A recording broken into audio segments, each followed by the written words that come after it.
Bà con có đang băn khoăn? Vì sao giá lúa vẫn đứng yên? Trong khi nhà nước vừa có chỉ đạo mạnh về xuất khẩu gạo. Xin kính chào bà con và quý khán giả đang theo dõi kênh Miệt vườn Tây Nam.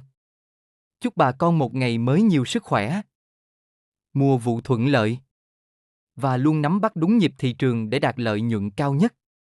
Thưa bà con, bước vào sáng ngày 21 tháng 3 năm 2026, thị trường lúa gạo đang xuất hiện một điểm đáng chú ý. Chính sách thì đang mở đường, nhưng thực tế giao dịch lại chưa khởi sắc. Cụ thể, Bộ Công Thương vừa ban hành loạt chỉ đạo nhằm thúc đẩy xuất khẩu gạo, đồng thời yêu cầu phải đảm bảo cân đối thị trường trong nước, giữ vững an ninh lương thực và hướng đến sản xuất bền vững. Dưới góc nhìn chuyên gia, đây là bước đi mang tính định hướng dài hạn, giúp ngành lúa gạo Việt Nam không chỉ tăng sản lượng, mà còn nâng cao giá trị và khả năng cạnh tranh trên thị trường quốc tế. Đặc biệt, việc khuyến khích doanh nghiệp tận dụng các hiệp định thương mại tự do sẽ mở ra cơ hội tiếp cận các thị trường có giá trị cao hơn, từ đó tạo nền tảng tăng giá trong tương lai. Tuy nhiên, ở chiều ngược lại, thị trường nội địa hiện vẫn đang khá trầm lắng. Tại đồng bằng sông Cửu Long, giá lúa tươi hôm nay nhìn chung giữ ổn định, nhưng giao dịch mua bán lại diễn ra chậm. Một số mặt hàng gạo nguyên liệu thậm chí còn giảm nhẹ, cho thấy sức mua chưa thực sự mạnh. Nguyên nhân chính nằm ở tâm lý thị trường, khi cả thương lái lẫn doanh nghiệp đang chờ tín hiệu rõ ràng hơn từ chính sách và thị trường xuất khẩu. Ngoài ra, việc siết chặt kiểm soát thị trường, xử lý gian lận thương mại và nâng cao tiêu chuẩn chất lượng cũng khiến hoạt động mua bán trở nên thận trọng hơn trong ngắn hạn. Nhưng bà con cần hiểu rằng, đây không phải là tín hiệu tiêu cực, mà là giai đoạn đi làm sạch và củng cố nền tảng thị trường. Khi chính sách bắt đầu phát huy hiệu quả, đặc biệt là khi các hợp đồng xuất khẩu được ký kết mạnh trở lại, thì giá lúa trong nước hoàn toàn có khả năng tăng theo. Nói cách khác, thị trường hiện tại giống như đang ê nén lại trước khi bật lên. Vì vậy, đối với bà con nông dân, đây là thời điểm cần bình tĩnh theo dõi, tránh bán ra ồ ạt khi giá chưa có biến động rõ ràng. Còn đối với thương lái và doanh nghiệp, việc nắm bắt thông tin chính sách và thị trường quốc tế sẽ là yếu tố quyết định lợi nhuận trong thời gian tới. Tổng kết lại, thị trường lúa gạo hôm nay đang đi theo hướng ổn định nhưng thận trọng. Chính sách đang mở ra cơ hội lớn, nhưng cần thêm thời gian để chuyển hóa thành giá trị thực tế. Sau đây em xin cập nhật chi tiết giá thu mua lúa gạo tại một số khu vực, để bà con mình tham khảo cho ruộng lúa của nhà mình nhé. Tại An Giang, Kiên Giang và Tiền Giang, OM 34 từ 5.000 đến 5.300 đồng trên kg. OM 5451 từ 5.500 đến 5.800 đồng trên kg.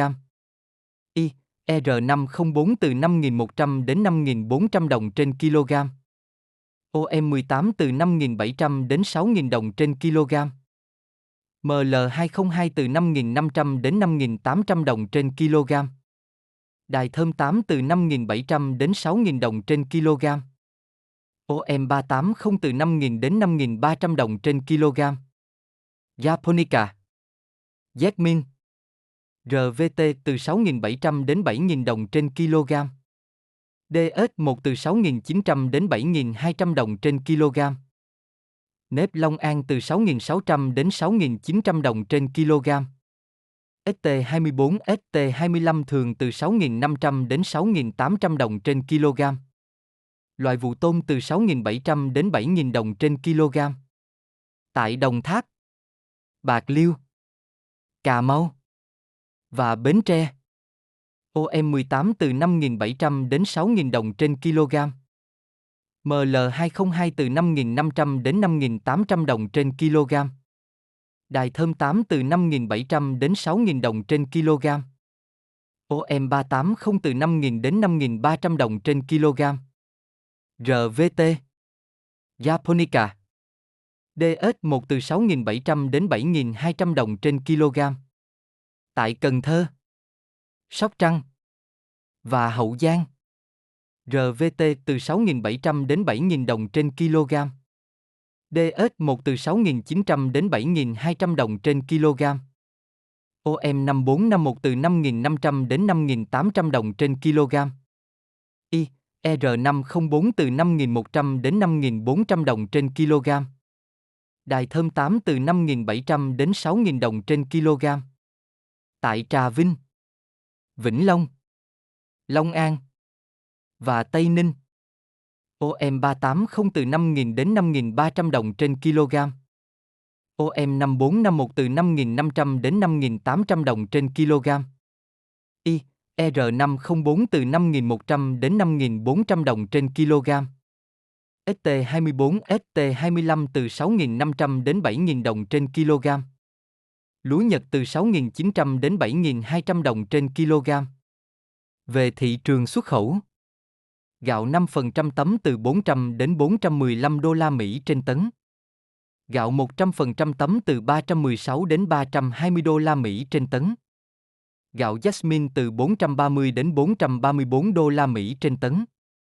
Gạo thành phẩm trong nước I, R504 từ 9.500 đến 9.700 đồng trên kg.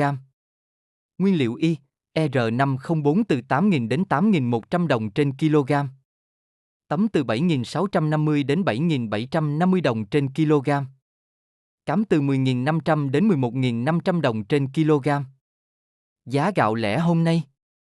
Gạo Nàng Nhang 28.000 đồng trên kg. Gạo trắng thông dụng từ 16.000 đến 17.000 đồng trên kg. Gạo thường từ 12.000 đến 14.000 đồng trên kg. Gạo thơm từ 17.000 đến 22.000 đồng trên kg. Gạo Nhật khoảng 22.000 đồng trên kg. Xét trên tổng thể, thị trường lúa gạo hiện vẫn đang vận hành trong trạng thái ổn định nhưng thiếu động lực tăng trưởng rõ rệt. Mặc dù các chính sách hỗ trợ từ nhà nước đã được triển khai nhằm kích thích xuất khẩu và điều tiết thị trường, nhưng thực tế giao dịch vẫn diễn ra chậm, phản ánh tâm lý thận trọng của cả người mua lẫn người bán. Dưới góc nhìn chuyên gia, đây là giai đoạn chờ tín hiệu. Khi thị trường đang đợi lực đẩy rõ ràng hơn từ xuất khẩu để xác lập xu hướng giá trong thời gian tới. Cảm ơn bà con và quý khán giả đã luôn tin tưởng và đồng hành cùng kênh Miệt Vườn Tây Nam. Chúc bà con một ngày làm việc hiệu quả, mùa màng bội thu và luôn chủ động trước mọi biến động của thị trường. Hẹn gặp lại bà con trong những bản tin tiếp theo. Bông lúa